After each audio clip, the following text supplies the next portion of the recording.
Speaker, Mr. P Patel, the title of his speech, The Unforgettable Trip, 8 to 10-minute speech. He's working on number 6, speech number 6 from his CC manual. O'Neill has been a Toastmaster for about a year. As I told you earlier, I came to this club to do a better job at my club.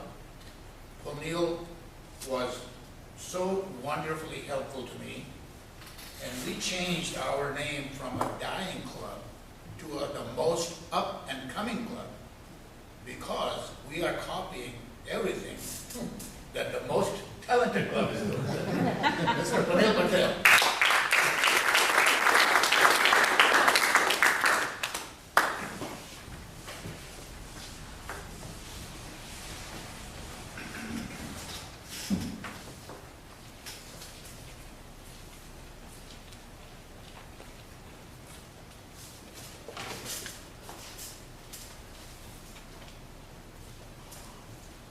Fellow Toastmasters and guests, have you ever been on an adventure or a thrilling vacation? It's 1982. I'm 12 years old. The grass is so green when you're young. My family decides it's time for the Patels to go on an African safari trip. Now, when I say family, I don't mean just the four of us. My parents, my sister, and myself. Uncles, aunts, cousins, friends. Round up as many people as possible. We end up with 20 people on the trip. 12 adults, 8 kids. Kids' ages are from 5 to 15. Our destination is the Masai Mara National Reserve in Kenya, East Africa. Masai Mara has got some of the best wildlife in the world, including the Big Five. The Big Five are lions, elephants, leopards, rhinos, and buffaloes. We get to Nairobi International Airport. Nairobi is the capital of Kenya. Outside the airport, we're greeted by our hosts, Morris and Peter. Thinking back after all these years, these guys remind me of characters out of a movie. Morris with his cowboy boots and cowboy hat and $1 million smile. And Peter with his bright red shirt and mirrored sunglasses. Welcome to Kenya, Morris greets us. Are you ready for a safari? We get packed into this bus. The bus looks pretty nice. It's comfortable. It better be. We're going to be spending most of the next 3 days on it. The bus trip from Nairobi to the Masai Mara National Reserve is only 150 miles, but it takes us 6 hours on it. The further we get from the city, the slower it goes. I remember eating tropical fruits, oranges, bananas, and passion fruit, some of the tastiest foods I've ever had in my life. I don't remember any kids complaining, "Are we there yet?" We get to the Masai Mara National Reserve. We check into our lodge. The next morning, 6 a.m., leave the lodge. It's still dark outside. An hour of driving. The sun rises. 22 pairs of eyes scope the epic landscape in search for wildlife. Over there, somebody screams. Everyone rushes to that side of the bus. What is it? We cannot see. Over there. And there we see it, the silhouette of a giraffe, camouflaged by the tall grass and the trees. Morris takes the bus closer. We see it's not just one, it's a whole family of giraffes. Having a morning stroll. Over the next few hours, we see lots of wildlife. Zebras, monkeys, hyenas. We even see the first of the Big Five. We see 3 elephants with beautiful ivory tusks. As the day goes along, things get slower. We're feeling impatient. We want to see all the Big Five right away. Morris reminds us, he tells us, pole pole. It means slow down. In Africa, you have to take everything slow. You have to be patient. It's all about being at the right place at the right time. We will see all packed lunch.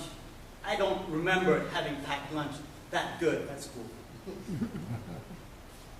Next few hours, we get to a watering hole. We see hippos and crocodiles. It's 5 o'clock. It's time to head back. After all, we don't want to be out in the Masai Mara after dark. We're heading back to the lodge. We see a SUV from the other side. Morris pulls up next to them. He talks to them in Swahili. His eyes light up. What is it? He wants it to be a surprise. He goes in the direction where the SUV came from. 15 minutes later, we see a pride of lions. We count 16 lions, lionesses, and the baby cubs. Morris tells us in all his time, he's never seen that many lions at the same time together. He tells us we are truly blessed. We're just taken back by watching these beautiful creatures. They don't have a care in the world. Those cubs feel so cute, we want to just go out there and play with them, but we know better. We feel satisfied after an hour of just watching these creatures. It's time to get back. We're heading back to the lodge. Bang! Big sound from under the bus. Bus is not moving. Morris and Peter rush out of the bus. Morris goes under to look to see what's wrong. Peter has a stick to make sure there's no animals around. They rush back in. Morris gets on the walkie-talkie. He's talking to the people in the lodge. 20 minutes of conversation. We don't know what's going on. Morris comes to us and he tells us, I have bad news and good news.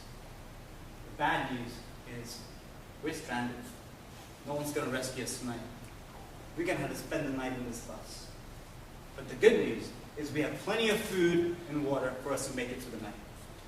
I think to myself, 12 years old, we got food, we got water. This seat is not that comfortable, but hey, we can make do. And then the wheels start turning in my head. I see concerned faces. I see my parents. They look a little nervous. We're in the middle of the jungle. No one around. No humans around. We just saw 15 lions. These glass windows aren't going to stop an animal from coming in. Think to myself, Mom and Dad, why didn't we go to the zoo if we wanted to go? In the zoo, animals are in cages.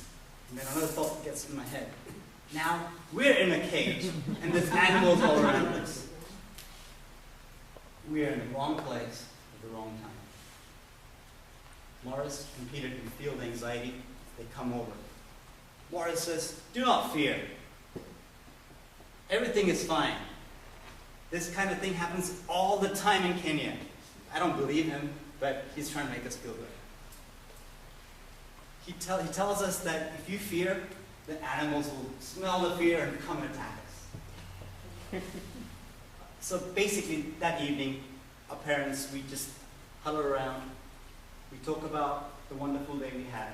We try to keep the spirits high. We reminisce about the animals we've seen. And we make it through the night. The next day, we get rescued. And we see the rest of the wildlife over the next few days.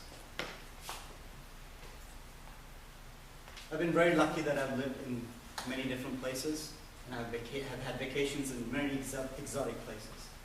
But that trip, which I had in the Masai Mara in 1982, when I was 12 years old, and the grass was so green, was the most memorable and exciting and adventurous and thrilling, joyous vacation that I ever had.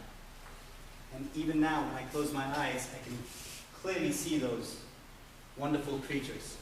They magically appear in my head. And then when I think back about that night when we were stranded, a chill runs down my spine, and the adrenaline starts pumping. And all those emotions come back.